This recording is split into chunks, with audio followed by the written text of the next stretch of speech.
BRS ప్రభుత్వం మాటలతో పప్పం గడుపుతుందని Congress senior నేత పొన్నాల లక్ష్మయ్య వివరించారు. రాష్ట్రానికి కొత్త కంపెనీలు ఎన్ని వచ్చాయి, అందులో ఎన్ని ఉద్యోగాలు ఇచ్చారో లెక్కలు బయట పెట్టాలని పొన్నాల డిమాండ్ చేశారు. కంపెనీలు వచ్చి డప్పా కొట్టుకొని 4 రోజులు 4 ప్రోగ్రాంలు చేస్తే సరిపోదని పొన్నాల ఫైర్ అయ్యారు.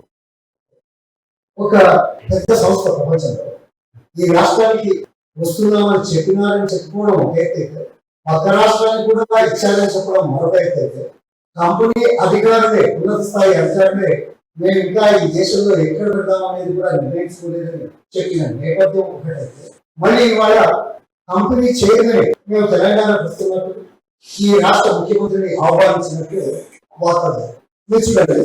మీరు మేము అంతా ప్రజాస్వామ్యంలో సమానం. ఒక అంశం మీద 4 రోజులుగా 4 రకాలుగా వార్తలు వస్తున్న నేపథ్యంలో ఏం జరుగుతున్నది, ఎందుకు వస్తున్నది, ఈ నాటకీయ పరిణామాలు దేనికోసం, దీనిలో వాస్తవం ఎంత, ఈ వాస్తవాలను బయట పెట్టడానికి మీరు సరే మేము ప్రభుత్వంలో ఉన్నాం చాలా సంవత్సరాలు, మేము అంతే కాబట్టి కలిసి పనిచేయాల్సిన అవసరం అనేది నా విన్నపం, నా విజ్ఞప్తి, నా బాధ.